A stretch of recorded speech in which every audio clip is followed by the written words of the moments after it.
Et donc cette deuxième table ronde va être consacrée, donc comme je vous l'ai dit assez simplement, aux contrats futurs, donc au raisonnement qu'il faut tenir pour les contrats qui sont en cours de discussion, en cours de négociation ou qui vont arriver. Existe-t-il des outils juridiques pour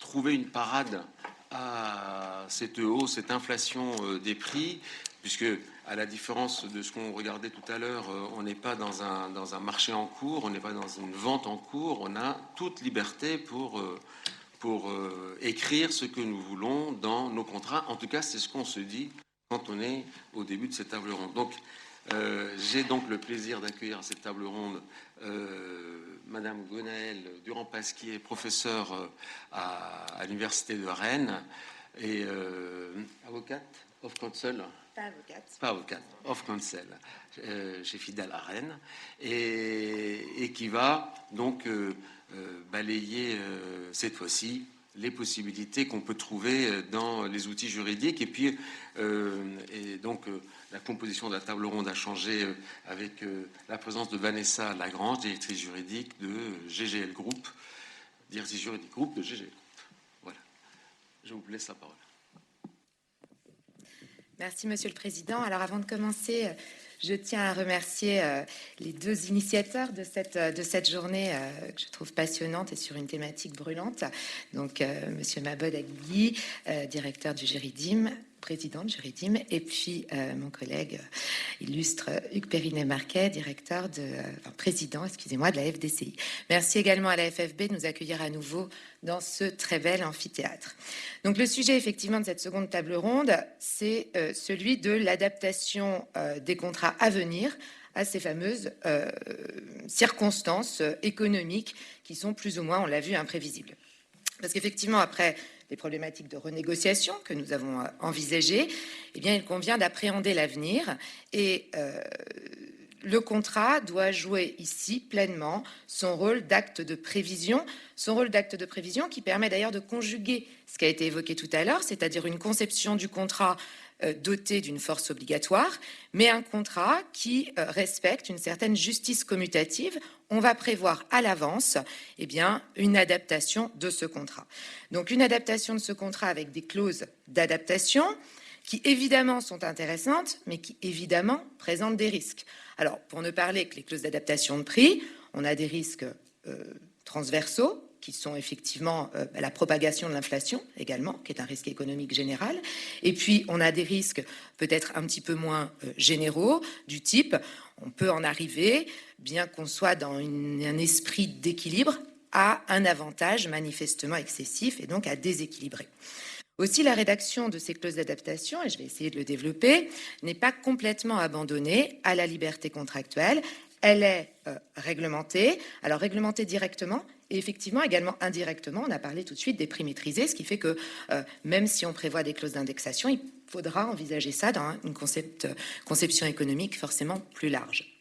De la même manière, et cela a été dit, un contrat de droit immobilier n'est jamais un acte isolé. Il s'inscrit dans un ensemble contractuel, soit une chaîne de contrats, soit le plus souvent une chaîne de contrats et un groupe de contrats.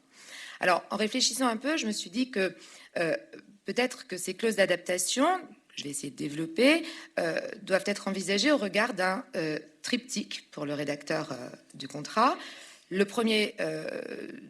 Première des données de ce triptyque, c'est ce qui est souhaitable par rapport à l'intérêt bien compris des parties. Donc, on va essayer d'envisager l'avenir dans ce qui est envisageable. Le deuxième triptyque, c'est ce qui est acceptable. Acceptable par les parties, mais acceptable également par les créanciers des parties. On a parlé tout à l'heure, évidemment, des banquiers, des acquéreurs, des maîtres d'ouvrage, mais également des promoteurs, des constructeurs. Et puis, on a au-delà les garants d'achèvement, les assureurs. Et donc, il faut que tout cela soit acceptable par les tiers au contrat lui-même. Et finalement, souhaitable, acceptable, il y a peut-être un autre triptyque qui est soutenable. C'est-à-dire que la négociation, ça a un coût, la renégociation, ça a un coût, l'adaptation a un coût direct ou un coût indirect. J'essaierai d'évoquer des possibilités de renégociation qui ne touchent pas que le prix, qui touchent par exemple la possibilité de changer un matériau contre un autre matériau sur lequel l'inflation a été moins forte. Et là, pour avoir discuté avec la directrice juridique de l'AFPI qui est à côté de moi, Bérangère Joly, elle me disait, oui, mais Gwenelle, il y a quand même la RE 2020 à recalculer systématiquement. Donc, effectivement, certains changements pourront avoir un coût et ce coût doit être pris en compte dans la rédaction des clauses d'adaptation. Alors au-delà, à l'intérieur de ce triptyque qui va constituer en réalité notre cadre, les clauses d'adaptation sont envisageables et elles sont extrêmement variées. Elles sont extrêmement variées, elles sont plus ou moins réglementées. Alors on pourrait avoir tendance à se dire, il y a ce qui est réglementé dans le secteur protégé, habitation et mix professionnel et d'habitation, et puis il y a ce qui est moins réglementé dans le secteur libre. En étudiant un petit peu la question, je me suis aperçue que ce n'était pas forcément la summa divisio ici pour les clauses d'adaptation, et j'aurais envie plutôt de vous présenter les choses de la manière suivante. Il y a d'un côté les clauses d'adaptation qui visent à adapter de manière un peu systématique ou automatique l'obligation pécuniaire, et puis il y a les clauses d'adaptation qui visent à aménager, on va dire, des obligations plus largement dans le contrat. Ça a été évoqué, soit les délais, soit les matériaux, etc.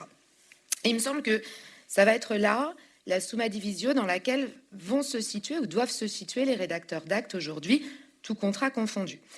Il s'agit de s'interroger pour anticiper par des clauses originales de variation de l'obligation pécuniaire, en premier lieu, et puis ensuite de se poser la question d'anticiper par des clauses peut-être plus transversales d'évolution des obligations ou de certaines des obligations du contrat, en second lieu. Alors, anticiper par des clauses originales de variation de l'obligation pécuniaire. Elles ont déjà été évoquées.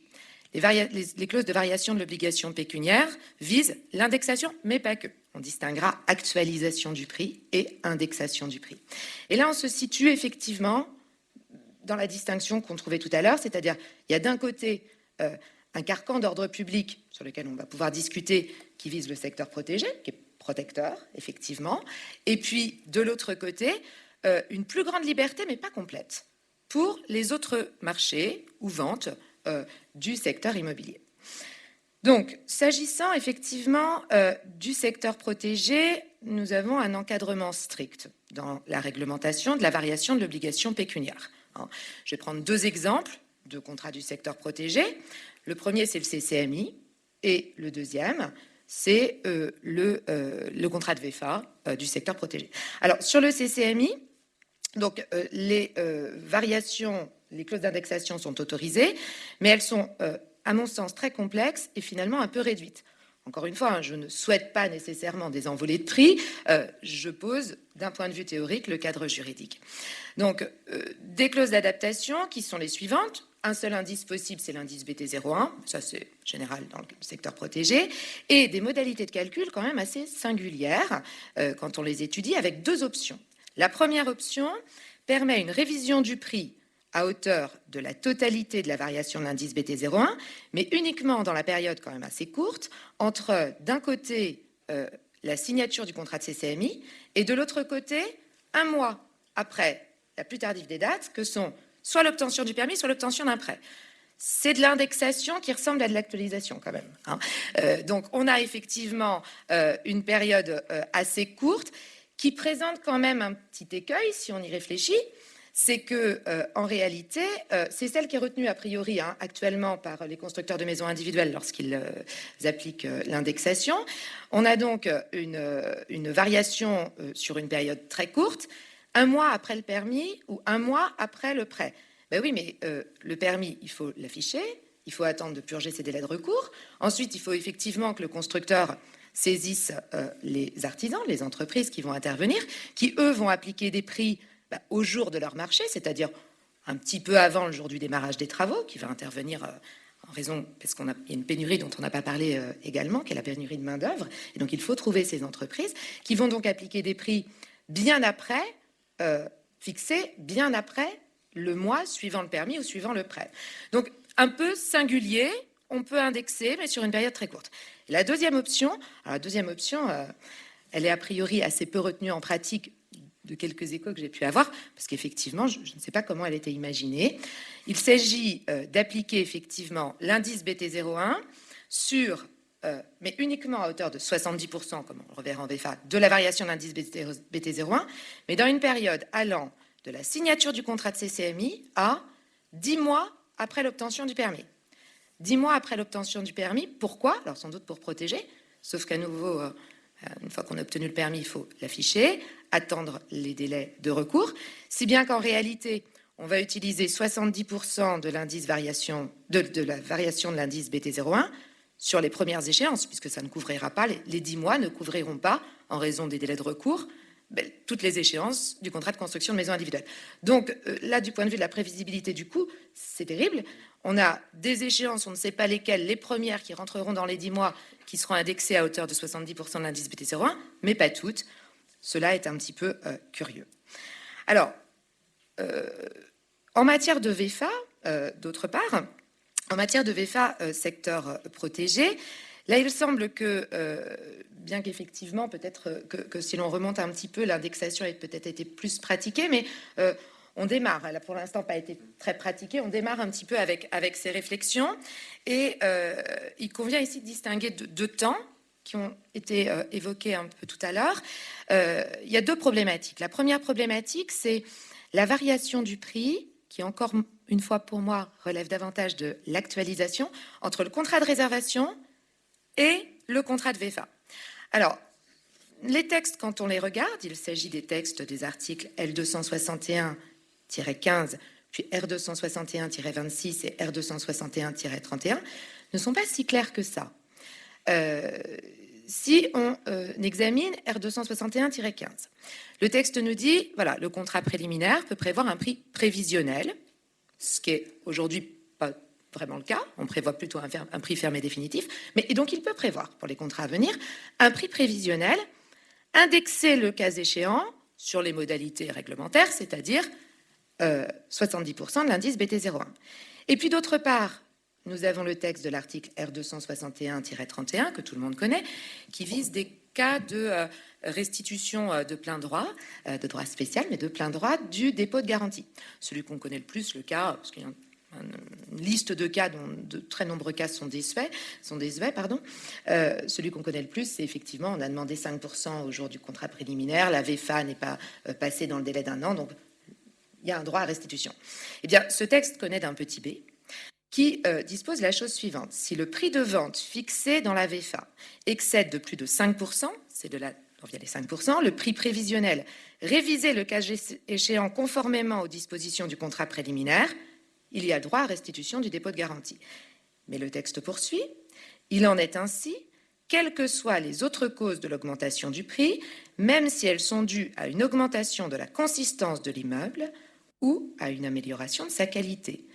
Donc, finalement, si l'on associe les deux textes, ce qu'il faut comprendre, c'est qu'on a une marge de 5%. Mais encore une fois, à mon sens, si on a indiqué que le prix était prévisionnel, c'est-à-dire que ce n'est pas une marge de 5%, pour en discuter, parce que là, c'est contrat en cours, qui s'applique de jure. C'est une marge de 5% si le prix a été envisagé de manière prévisionnelle. Et si je comprends, c'est 5% plus l'indexation, si on l'a prévu, plus l'indexation à hauteur de 70% de l'indice BT01, donc un peu plus que 5%. Encore une fois, il faut que ce soit acceptable et envisagé. Le second point en matière de secteur protégé vise, cela a été évoqué également tout à l'heure, une indexation sur les échéances de prix, qui est une véritable indexation. Alors là, on connaît effectivement les textes, bien que ce ne soit pas pratiqué. L'indexation, elle est possible à hauteur, à nouveau, de 70%. Alors le 70% est réglementaire. Il est indiqué dans la loi que ce sera un pourcentage de l'indice BT01. Actuellement, la réglementation vise 70%. Donc 70% de l'indice BT01 sur chacune des échéances de prix. Ce qui fait que, imaginons que j'ai une VFA qui soit passée à l'achèvement des fondations, donc 35% comptant. Après, j'ai un palier intermédiaire qui me demande 25 en plus. Eh bien, je vais appliquer 70% de l'évolution BT01 sur les 25 en plus, donc les 25 réclamés à l'échéance suivante, en fonction de la variation de l'indice entre la date de signature de la VFA et le moment où l'échéance est liquide. Voilà, c'est-à-dire au moment où on réclame les 25%. Alors, on disait tout à l'heure, avec les bailleurs sociaux, oui, avec les investisseurs, sans doute pas, avec les primo-accédants, on ne peut pas. c'est évidemment des considérations économiques. Sur une approche théorique, le secteur protégé est totalement indifférent de la qualité de l'acquéreur. Le secteur protégé, l'ordre public de la VFA a été créé en 67, on est avant le consumérisme, on est avant les crises pétrolières. C'est une loi de protection du logement, la qualité de l'acquéreur, que ce soit un investisseur qui effectivement va faire du Pinel et donc il va tout emprunter. Donc là, ça va être compliqué de pouvoir évaluer sa rentabilité avec une indexation, je comprends bien. Mais théoriquement, cela s'applique, que ce soit un acquéreur bailleur social, un acquéreur fonds d'investissement américain ou allemand, un acquéreur investisseur ou un primo-accédant. Après, effectivement, il y a ce qui est envisageable dans les rapports de force qui ont été évoqués tout à l'heure. Le second point, c'est que je me suis posé la question de savoir comment articuler cette indexation, qu'encore une fois, je n'ai jamais vu pratiquer, en tout cas pas de manière, on commence, avec les fameux seuils R261-14, parce que on sait bien que ces seuils 35, 70, 95, qui sont peut-être un peu décorrélés de la réalité économique d'un programme aujourd'hui, ils sont sanctionnés quand même de manière extrêmement dure. Je me dis, comment est-ce qu'on fait pour imaginer ne pas dépasser 70% du prix, sachant que j'indexe des échéances avec des paliers intermédiaires. Et puis là, en travaillant un petit peu la notion effectivement d'indexation, il m'apparaît qu'en fait le risque n'existe pas. C'est ma position et je la soumets à votre réflexion. Pourquoi ? Parce que les 70, les 35, 70, 95 doivent s'apprécier du point de vue de la ratio legis, même si on est sur de la réglementation, par rapport effectivement à la dette au moment où elle est liquide. C'est-à-dire que concrètement, les 70% ne doivent pas être dépassés. Ce sont 70% qui tiennent compte de l'indexation au jour des 70%. Alors pourquoi c'est au jour des 70% pourquoi cette donnée est importante ? Parce que, bien que l'on rentre dans une période inflationniste sans doute durable, peut-être qu'un jour les indices vont baisser. Et ce qu'il ne faudrait pas, c'est qu'on ait à un moment, effectivement, les derniers versements qui soient avec un indice qui va aller à la baisse. Voilà. Parce qu'on ne peut pas, en revanche, et on le verra pour le secteur libre, c'est la même chose, prévoir des clauses d'échelle mobile qui ne peuvent varier qu'à la hausse. Donc voilà pour le secteur protégé. Le cadre juridique, un peu complexe, me semble-t-il, protecteur, alors ça dépend effectivement ce qu'on regarde, et puis qui doit être bien sûr envisageable sur un plan pratique.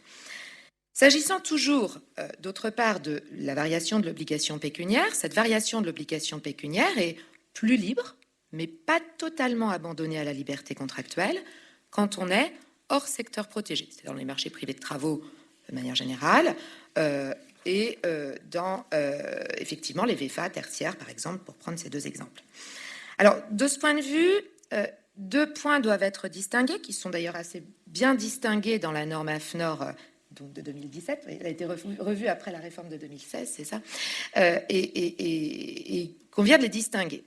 Le premier point, c'est l'actualisation du prix. Alors, l'actualisation du prix est assez libre, en réalité. L'actualisation du prix correspond à un concept juridique qui consiste non pas à faire varier un prix, mais à faire déterminer un prix. L'actualisation du prix, elle consiste non dans une augmentation de la dette, mais dans un processus de détermination du prix. Quand on regarde la jurisprudence en matière de BFA, de bail en état futur d'achèvement, c'est très clair. On a quelques arrêts qui nous disent sur l'actualisation, on est libre, en gros, période de construction.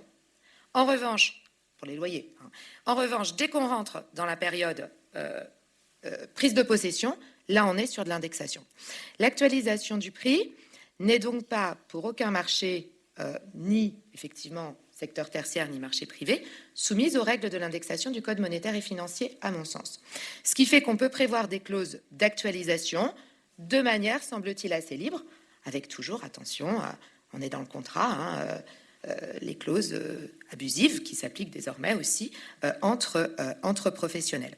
Alors, si on regarde la norme AFNOR NFP 03001, donc pour les marchés privés, elle prévoit une actualisation à l'article 9.4.1.2 qui prévoit effectivement des modalités d'actualisation. L'actualisation, elle se fait, là, me semble-t-il, de manière très pertinente dans une période inflationniste, entre le moment de la signature du marché et le moment du démarrage des travaux, c'est-à-dire du premier ordre de service, ce qui fait que ça permet d'actualiser le prix sur effectivement le coût des matériaux, par exemple, puisque on peut appliquer effectivement dans ces cas-là le coût des matériaux.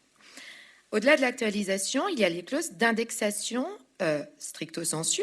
Ces clauses d'indexation stricto sensu, lorsqu'elles ne sont pas encadrées, comme je l'ai vu tout de suite dans le secteur protégé, elles sont encadrées par le Code monétaire et financier, aux articles L112, indice 1 et suivant, qui retiennent on va dire qu'on a trois grandes règles, pas être trop longue. La première règle, c'est que on ne peut pas choisir l'indice que l'on souhaite. Il faut que l'indice soit en lien soit avec l'objet de la convention, soit avec l'activité de l'une des parties. Voilà. Depuis quelques années, la Cour de cassation n'abandonne plus cette question au pouvoir souverain des juges du fond, ce qui fait que, effectivement, il y a un contrôle de la Cour de cassation sur le choix de l'indice, mais en lisant la jurisprudence, la Cour de cassation est à une approche plutôt un peu extensive, c'est-à-dire que l'objet de la convention, ce n'est pas l'objet de l'obligation. Donc, par exemple, on parlait tout à l'heure de plusieurs indices. C'est vrai qu'il y a BT01, qui est assez peu sensible à la hausse du coût de certains matériaux. Il y a l'indice du coût de la construction de l'INSEE, qui est également assez peu sensible à la hausse du coût des matériaux. Moi, j'ai une demande, par exemple, d'un promoteur qui évoquait en secteur tertiaire d'indexer, je crois que c'était sur BT06, c'est-à-dire c'est béton armé, qui là a eu effectivement une augmentation. Bon, pour une VFA tertiaire qui va être livrée brute de béton, et donc, effectivement, la construction va principalement porter sur du béton.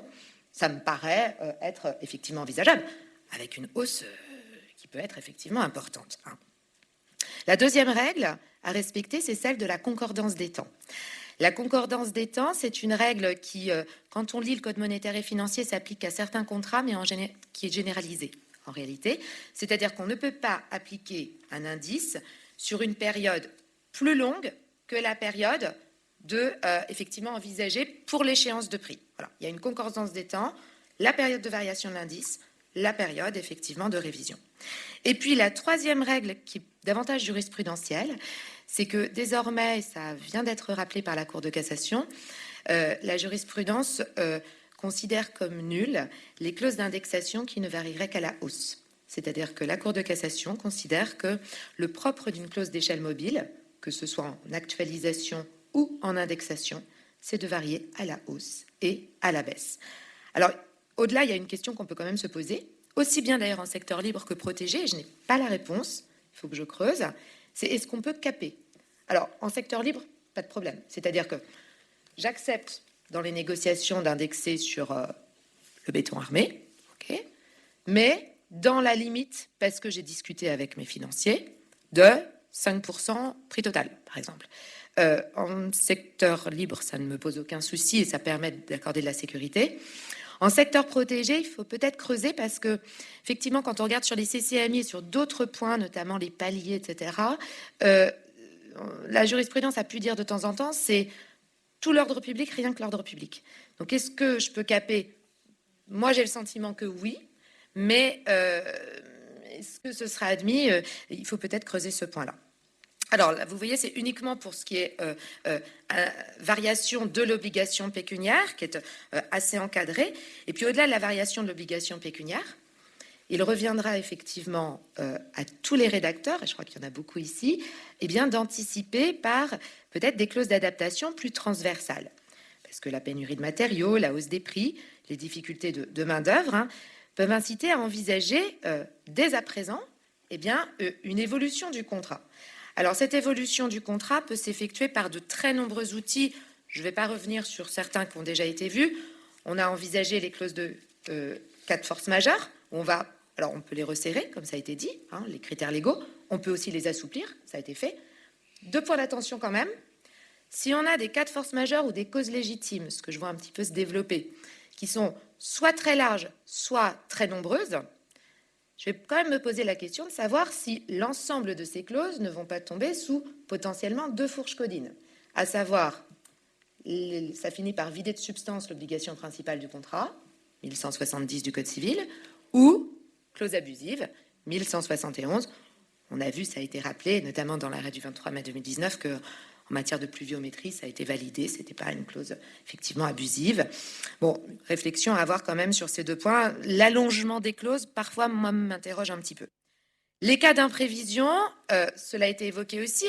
Alors, on peut effectivement reprendre la norme AFNOR qui reprend un marché à forfait, 1195 en écartant le pouvoir du juge. Concrètement, on doit renégocier, mais le juge, qui est prévu, dont le recours est prévu à l'article 1195 dans le Code civil, est écarté dans la norme AFNOR. On peut aussi envisager plus largement des clauses de renégociation.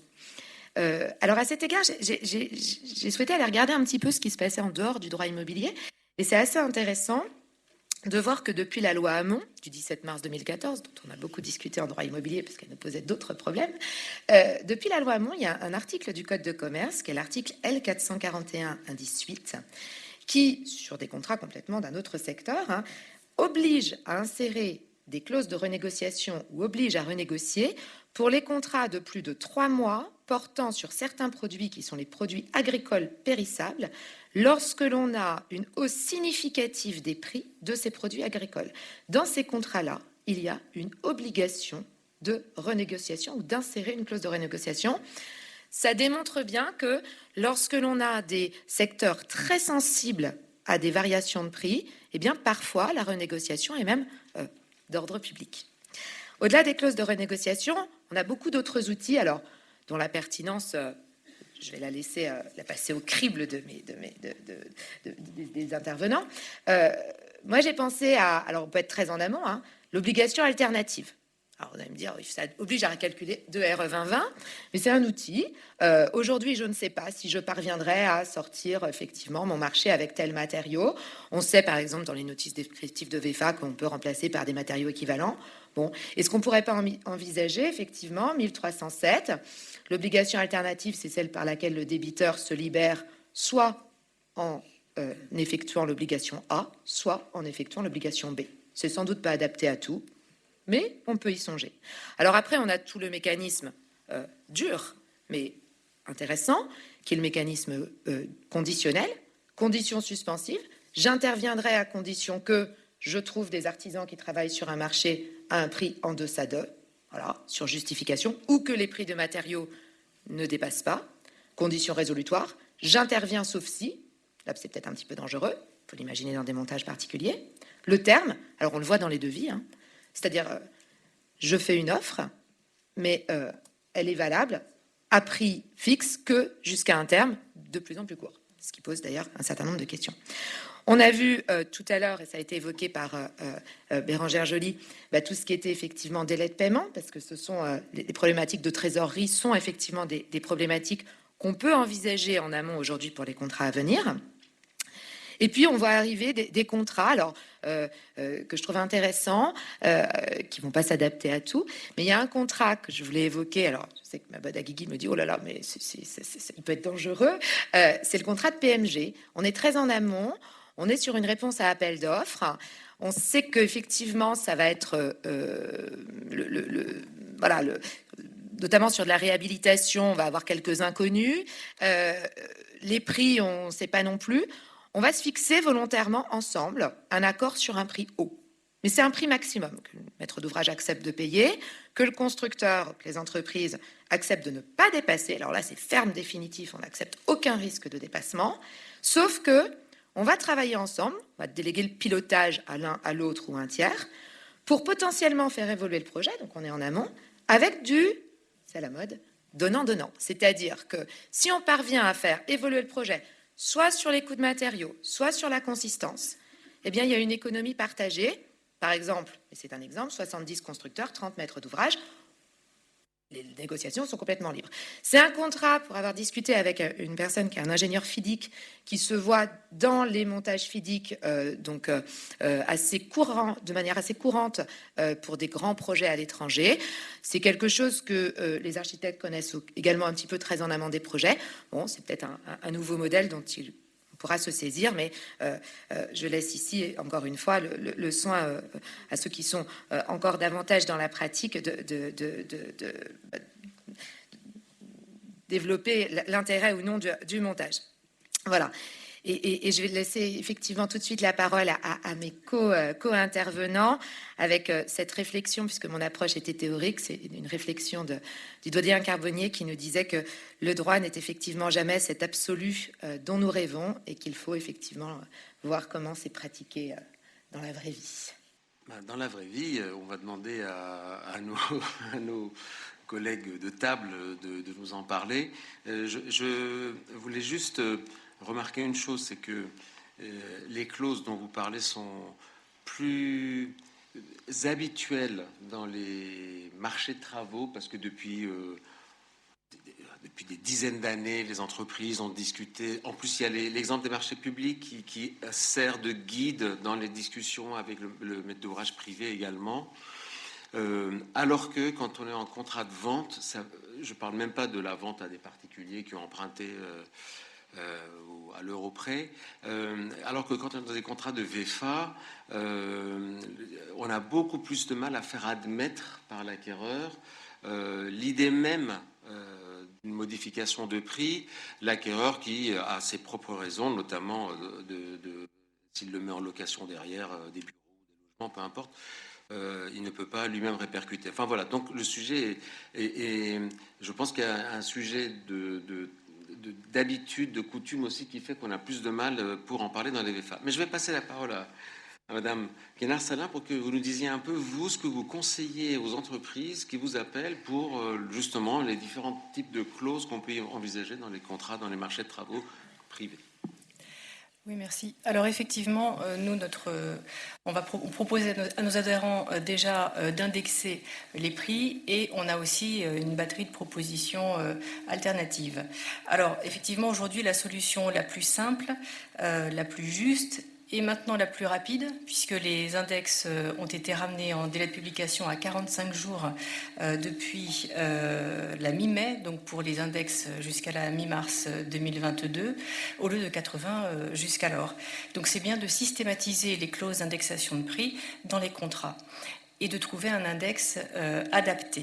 Et donc là, je me tourne vers les chefs d'entreprise de bâtiments dans la salle, s'il y en a, en direct ou en replay, puisque je crois qu'on est filmé. Si vous êtes adhérent à la FFB, vous appartenez à une union ou à un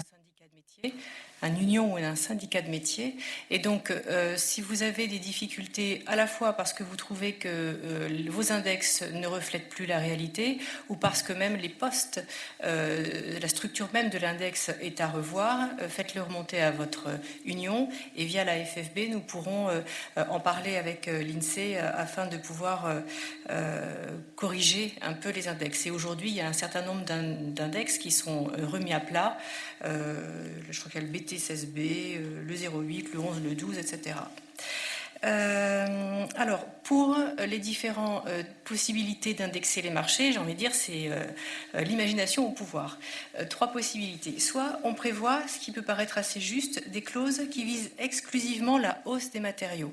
On l'a vu tout à l'heure, dans la plupart des index, quand on regarde leur structure, leur poste, vous avez des pourcentages, salaire et charges, le transport, on a tout un tas de choses, et on peut prévoir une indexation qui ne serait que sur un montant de matériaux. Alors je peux vous donner un exemple de clause que l'on propose d'insérer dans les contrats à venir. Le présent marché porte sur des travaux tels que définis à la date due. Compte tenu de la situation exceptionnelle, donc due à la guerre en Ukraine, les prix unitaires suivants, on le liste par chaque entreprise, sont susceptibles de subir des variations par rapport aux prix figurant dans la présente offre. Dès lors, le maître d'ouvrage accepte expressément, par la signature du présent marché, que les prix des 10 postes soient réévalués de la différence constatée entre le prix des fournitures prises en compte lors de l'élaboration du présent marché et le prix effectivement pratiqué par le fournisseur de produits contenant du, avec la liste des matériaux, au moment de la livraison. En cas de désaccord entre les parties sur cette réévaluation du prix, le présent marché pourra être dénoncé partiellement ou en totalité de manière unilatérale par chacune des parties sans pénalité. En cas de dénonciation, les travaux déjà réalisés ou maintenus seront rémunérés à l'avancement dans des conditions contractuelles convenues. Donc c'est un exemple de proposition que l'on peut imaginer. Bien sûr, il y a des formules d'actualisation de prix, donc deuxième possibilité. On fait une actualisation du prix, ou des formules de révision qui peuvent être effectivement capées, comme on l'a évoqué. Alors on peut le faire de façon assez fine. Je peux vous donner un exemple.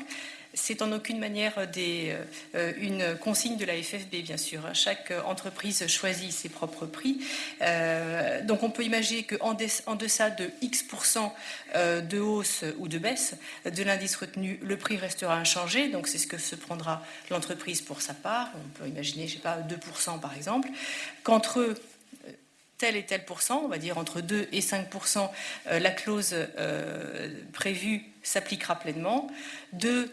Par exemple, 5 à 7%, elle sera plafonnée elle-même à 5% par exemple, mais qu'au-delà de, je sais pas, 7%, 6%, 8%, une renégociation devra s'ouvrir. Voilà un exemple de ce que l'on peut trouver en pratique dans les marchés. Alors, sans tous les citer, les clauses de variation de prix existent effectivement dans la norme AFNOR, dans le CCMI et dans les contrats de sous-traitance. Et à cet égard, je voudrais vous signaler que le contrat de sous-traitance qui régit la profession, qui a été rédigé par la FFB, par la FNTP, par le syndicat du SCONTEF, par la CAPEB, par EGF-BTP, donc les représentants des majors du par la Fédération des SCOP, par le Conseil de la sous-traitance de la FFB, prévoit bien donc ce contrat que dès lors que le marché principal prévoit une indexation, les contrats de sous-traitance reproduisent cette même indexation. Et de même, on a signé pas mal de chartes dans cette période un petit peu compliquée. Et nous avons signé donc des chartes avec donc les représentants des majors, donc les entreprises principales, qui se sont engagées à donner un signal auprès de leurs adhérents pour qu'effectivement les contrats de sous-traitance signés reproduisent bien la clause de variation de prix quand elle existe dans le marché principal. La même règle a été faite et la même charte a été signée avec les représentants de Pôle Habitat FFB, donc les représentants de la maîtrise d'ouvrage privée au sein de la FFB, qui regroupe les CMI et des entreprises de bâtiments qui se livrent à des opérations de promotion immobilière. Et donc c'est un bel exemple de solidarité et la FFB d'ailleurs appelle toutes les organisations à se livrer à cette même démarche. Alors en marché public, je vais aller assez vite sur le sujet. Le prix, il est peut-être soit ferme, soit révisable. Et nous avons des dispositions très précises dans le Code de la commande publique qui prévoient l'indexation en marché public systématique. Ce sont les articles R 2112-13 et 14 du Code de la commande publique. Je ne peux pas ne pas évoquer un petit sujet que nous avons, qui est l'application de cet article auprès des bailleurs sociaux et en particulier donc des ESH qui s'étonnent de leur application de ces articles à leur contrat. Or, nous avons une réponse ministérielle qui a été faite par le ministre de l'Économie à une question de la députée Valérie Bazin-Malgras, donc le 26 octobre 2021. Nous avons des fiches, le ministère de l'Économie et de la Direction des Affaires juridiques de Bercy qui le précise. Oui, tous les marchés des ESH, au même titre que des OPH, de l'État, de leurs collectivités locales, doivent être indexés. Donc on a des difficultés à faire vivre cette règle et à la faire appliquer sur le terrain. Donc on continue à essayer de convaincre et de faire ce travail d'explication sur le terrain. Voilà. Alors les autres propositions que l'on suggère à nos adhérents pour pouvoir les aider à supporter cette période un peu compliquée, qui sont des alternatives possibles à l'indexation. Donc on en a cité certaines à l'instant. Donc effectivement, insérer une clause de validité de l'offre de l'entreprise. Je ne vais pas vous citer les exemples de clauses. Proposer des variantes techniques. Demander des acomptes, la gestion marché privé, demander des acomptes pour approvisionnement versés à la commande avec des délais de paiement. Prévoir des délégations de paiement des fournisseurs, donc on trouve un accord avec son client, soit dans le contrat initial, soit par avenant, afin d'acheter immédiatement les matériaux à mettre en œuvre, mais payés par le client. Donc ça permet de se garder de toutes les hausses de prix, il y a une grande transparence, mais effectivement c'est bien encadré, il faut bien définir où stocker les achats, qui en assurera le gardiennage, qui finance ces deux prestations jusqu'à la pause, et puis évidemment, en contrepartie, il y a un transfert de propriété sur la tête du client au moment de l'achat.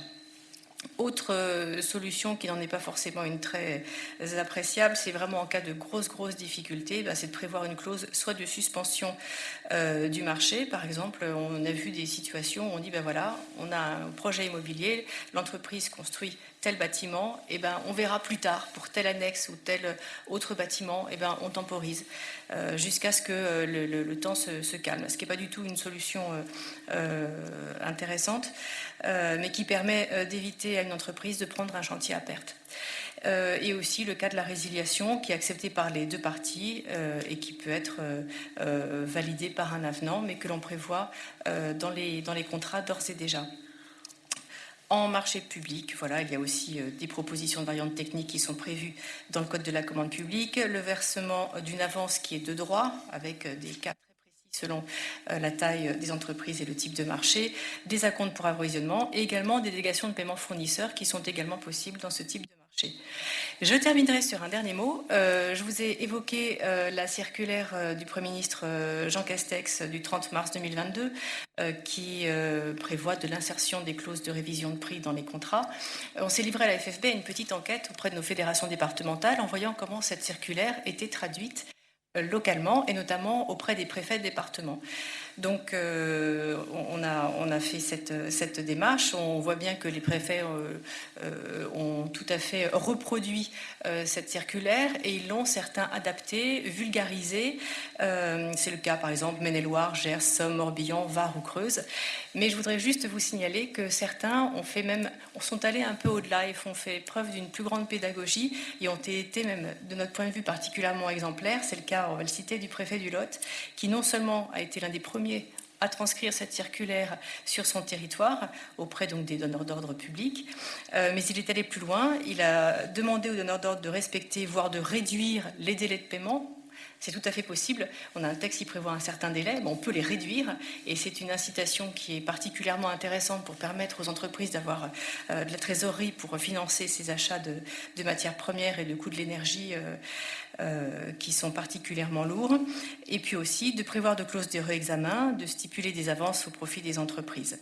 Voilà, donc finalement en conclusion, on voit que les outils existent, ils sont performants, il reste à les partager et surtout de systématiser les clauses de variation de prix. Je vous remercie. Merci beaucoup. Avant de passer la parole à Bérangère, si je comprends bien, vous suggérez dans les contrats, parmi les modalités d'indexation, pour parler très largement de ce mot, utiliser ce mot, dans certains contrats, de venir cibler les lots qui sont les plus sensibles à des hausses de prix en disant si tel et tel lot augmente, alors soit on se rencontre, soit on augmente systématiquement, etc.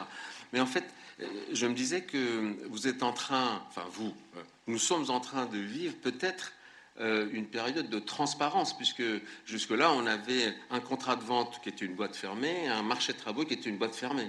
Et là, vous êtes en train obligatoirement de mettre sur la table, l'entreprise est obligée de mettre sur la table avec son maître d'ouvrage ces consultations, les prix et les prix facturés. C'est bien ça ?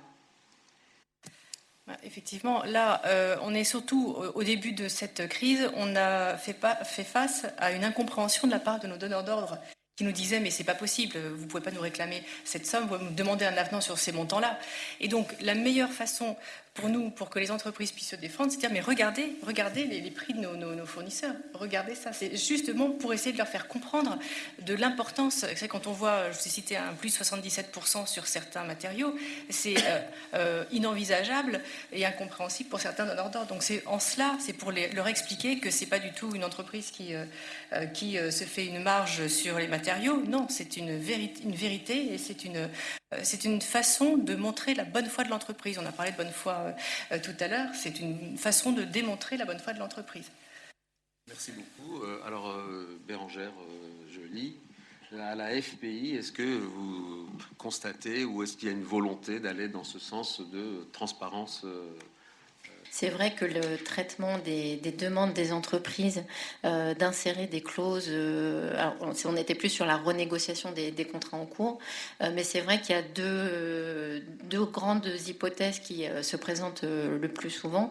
C'est effectivement des demandes assez d'augmentation de coûts non justifiées. Donc là, on va pas se mentir, généralement ça se passe pas bien quand ça commence comme ça. Voilà, et c'est pour ça qu'effectivement les négociations qui aboutissent, c'est celles où l'entreprise effectivement justifie sa demande à l'appui de documents. Et là, effectivement, les maîtres d'ouvrage ont pas de difficulté alors avec les limites qu'ils ont quand même de gérer leur bilan également et de répercuter ces hausses. Mais effectivement, les discussions sont quand même plus sereines. Voilà, donc ça c'est un point.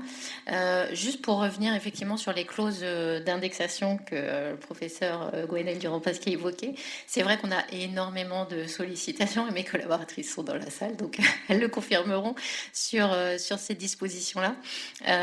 Et par contre, c'est vrai que il y a vraiment il y a deux grands enjeux, je pense, sur l'indexation. À la fois l'indexation, alors je suis un peu d'accord avec vous, les textes sont pas forcément hyper clairs et on a plus l'impression d'une actualisation du prix entre le prix qui souvent quand même aujourd'hui est ferme, est indiqué comme ferme et non révisable, mais que aujourd'hui certains promoteurs imaginent réviser au stade de l'acte de vente, et l'indexation des appels de fonds, puisque là effectivement on ne sera pas du tout, je pense, sur les mêmes volumes d'augmentation des coûts, mais ça je laisserai Vanessa développer cet aspect. On a également les sollicitations sur ce que vous évoquiez, la possibilité de prévoir des clauses qui ne jouent que à la hausse, ou est-ce que voilà, il faut prévoir les deux. Donc vos développements étaient assez intéressants, je pense, pour les personnes dans la salle. On parlait des renégociations de prix. Nous, à la fédération, ce qu'on observe, on a parlé des prix maîtrisés à la première table ronde. On a beaucoup de chambres régionales qui sont en train de renégocier des chartes de VFA sociale, qui sont souvent des montants assez réduits.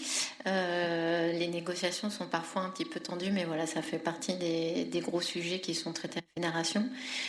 On parlait tout à l'heure donc aussi des sujets, des clauses de matériaux, d'effets équivalents ou de variants dans les entreprises. Il y a un gros sujet, mais ça, il y a d'autres colloques qui le traitent de manière plus développée, qui est l'assurance du réemploi. Enfin voilà la question qui se pose, mais là aussi je laisserai Vanessa faire part de son expérience. C'est vrai qu'on se dit, on a une législation fortement incitative, mais peut-être que la crise des matériaux qu'on connaît aujourd'hui va peut-être développer plus fortement cette filière. Le fait est qu'aujourd'hui, à ma connaissance, on est dans les techniques non courantes. Et donc ça ne s'improvise pas voilà, aussi simplement qu'on le souhaiterait.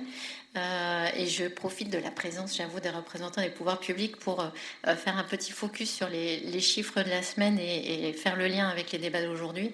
Les renégociations en fait de contrats qui sont en cours, ou la finalisation de contrats pour des projets pose quand même des difficultés, et on voit à travers les témoignages, tout ça prend du temps. Et ça explique là, parce qu'on a beaucoup communiqué au début de la semaine sur les merveilleux chiffres des autorisations de logement actuelles. Je tiens à appeler l'attention sur la delta que les courbes illustrent des mises en chantier, c'est-à-dire qu'effectivement les promoteurs parfois arrivent à obtenir les permis de construire et prennent du temps à négocier les contrats. On a quand même quelques opérateurs qui annoncent des reports d'opérations, tout ça, ce que disait Béatrice, de dire on va attendre 3 mois, 6 mois, comment les choses évoluent. Mais c'est un phénomène qu'on observe assez fréquemment. Et donc, il y a quand même un gap entre les logements autorisés et ceux qui seront réellement réalisés et un jour livrés, on l'espère, dans les temps, compte tenu des clauses qui sont prévues contractuellement. Voilà. Effectivement, Madame le professeur, vous nous avez rappelé que la jurisprudence interdisait, considérait comme nulles les clauses d'indexation qui ne jouent qu'à la hausse. Mais moi, dans tous les contrats d'achat de terrain que je vois avec des aménageurs ou des collectivités, il est bien prévu que la clause ne joue qu'à la hausse, et c'est bien écrit en plus en gras, c'est toujours en gras, les notaires le mettent en gras. En cas de baisse, il n'y aura pas de changement de prix. Est-ce que je peux considérer que cette clause est nulle? Ça m'arrangerait pas mal. Non, ça doit être une clause d'actualisation du prix. En réalité, c'est là qu'est la différence. C'est-à-dire que sur l'actualisation, je ne suis pas soumise à la réglementation de l'indexation. C'est-à-dire que le prix est en fait déterminable et il est déterminé au jour où vous achetez. Alors que sur l'indexation, vous avez un prix qui est en fait déterminé et c'est ça, on va dire la quotité de la dette qui est révisée. Et c'est sur ces clauses d'échelle mobile qui visent exclusivement l'indexation que la jurisprudence, encore une fois c'est jurisprudentiel parce que c'est pas dans les textes, mais on a quand même plusieurs arrêts de la Cour de cassation, alors qui ne concernent pas des marchés à forfait, mais quand on est soumis au code monétaire et financier, ça me semble devoir concerner tous les contrats. Sur effectivement ce qui est véritablement de l'indexation, on a quand même plusieurs arrêts qui annulent des clauses d'échelle mobile, donc de véritables indexations qui ne sont stipulées qu'à la hausse. C'est jurisprudentiel. Voilà. Mais ça ne vise pas effectivement une actualisation de prix, où là, la liberté est plus grande. C'est bien ce que j'avais entendu, mais je me disais, il y a peut-être une petite lueur. On peut tenter. Mais... Est-ce que dans ton expérience, on se tutoie, donc dans ton expérience professionnelle, tu as constaté des modifications de comportement de la part des sociétés de promotion immobilière, et puis en plus, Vanessa, chez GGL, vous êtes promoteur, mais également aménageur. Donc la hausse des prix, c'est aussi sur des travaux d'aménagement. Est-ce que tu peux nous en parler, s'il te plaît? Bonjour.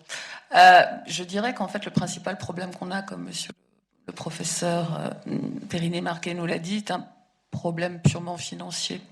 Et aujourd'hui, la difficile mission que nous avons, juristes, c'est d'accompagner nos opérationnels pour réussir à toujours monter un bilan qui tiennent la route et qui soient conformes au prix du marché. En ce sens que un bilan de montage d'opération, aménageur ou promoteur, on a un prix de sortie et on est bloqué par ce prix de sortie-là quelque part.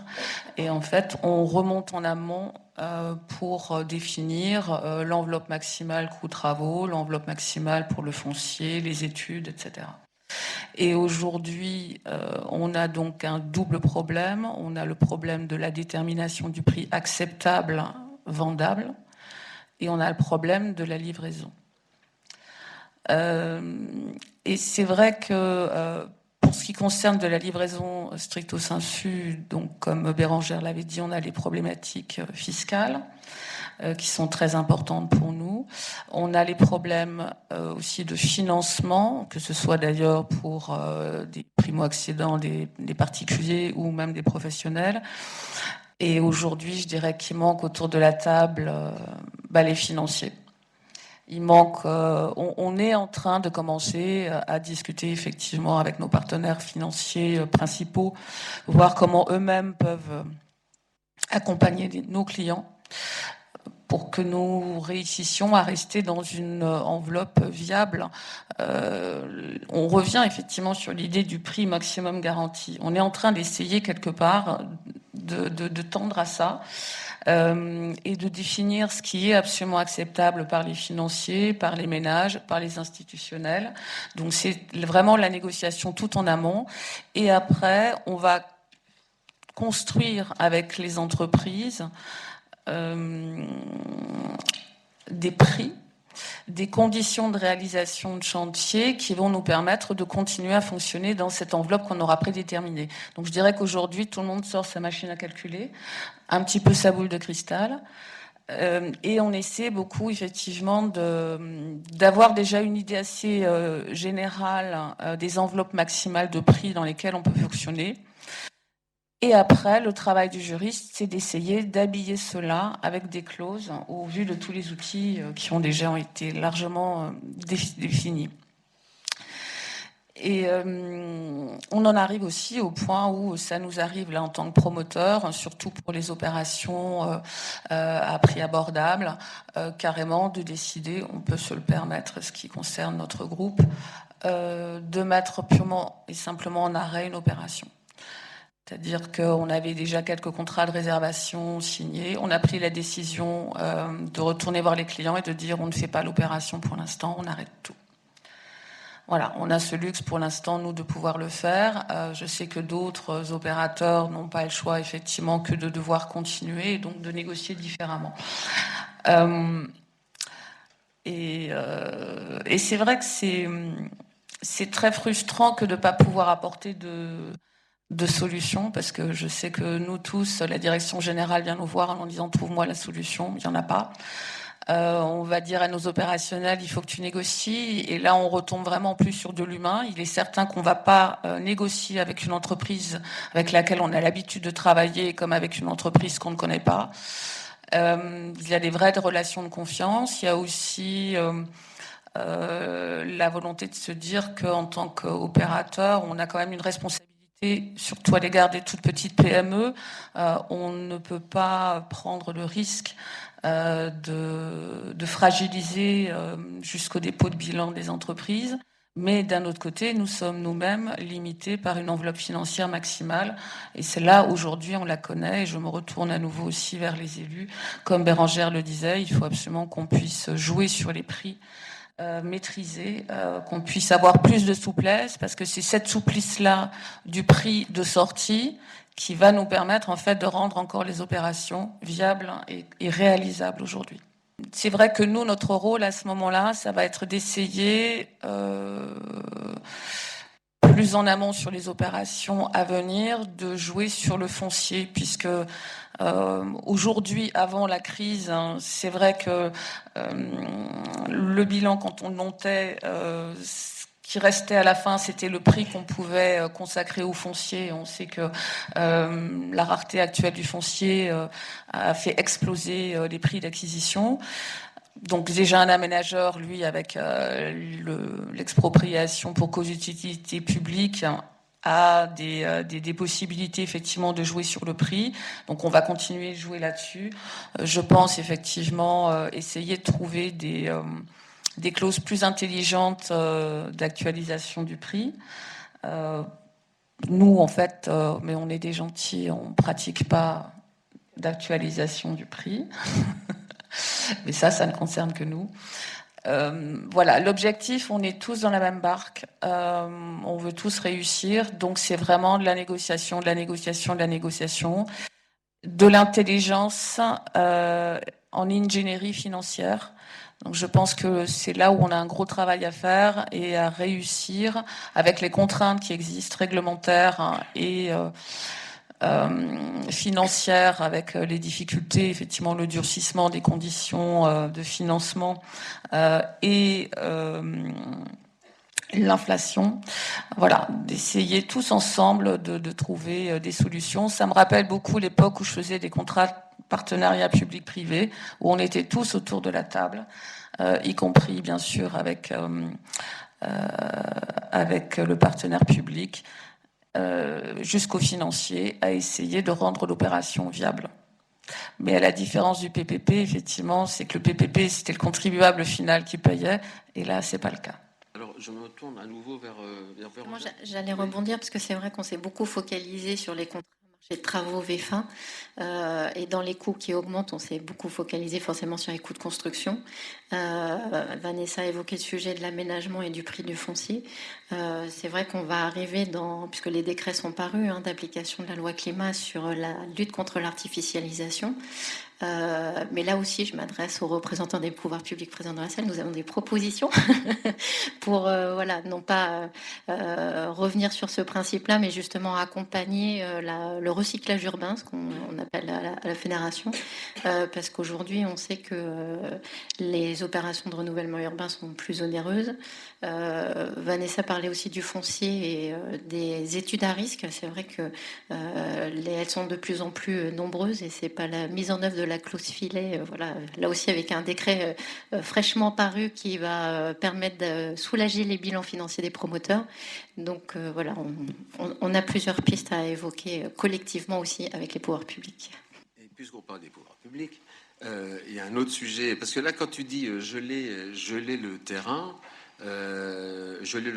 on a un engagement on a acheté d'habitude avec un engagement de construire, et cet engagement de construire, ça a un délai, donc ça ne se dépasse pas d'ailleurs facilement. Il faut justifier pourquoi on l'a dépassé. Le fait de dire le prix des travaux a augmenté n'est pas une justification pour le fisc.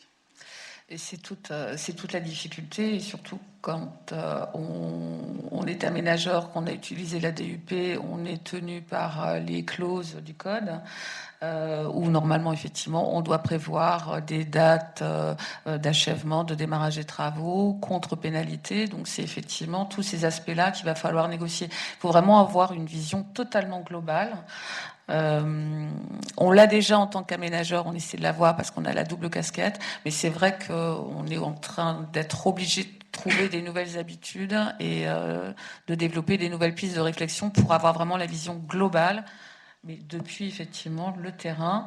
C'est pour ça que j'ai commencé avec le bilan, parce que en fait pour moi le bilan c'est la pierre angulaire d'une opération aujourd'hui. Et je continue quand même sur le fait de geler une opération, parce qu'effectivement, dans l'article des Échos que je vous citais tout à l'heure, il y a Thibaut Dutrex qui dit à la fin de l'article en disant on va geler certaines opérations. Mais geler certaines opérations, il y a des permis de construire avec une durée pour ces permis. Il y a parfois des ICPE, et là l'ICPE, c'est pas une date de début qui compte, mais c'est la date de mise en exploitation, comme pour les autorisations d'exploitation commerciale. Donc, geler les opérations en tant que telles, c'est pas non plus, c'est comme tout à l'heure ce que disait Monsieur le directeur du ministère de la Justice, c'est le force majeure, c'est la bombe atomique, et là c'est pareil, geler une opération peut être une bombe atomique. Je dirais que geler une opération s'entend, à mon sens, que pour du logement. Il y a un sujet, on a beaucoup parlé des délais contractuels, forcément, parce que c'est la matière ce matin, mais il y a des gros enjeux sur les délais administratifs, que ce soit en matière d'urbanisme ou en matière fiscale. Et ça, là-dessus, côté FPI, on a déjà sollicité les pouvoirs publics sur ces aspects-là.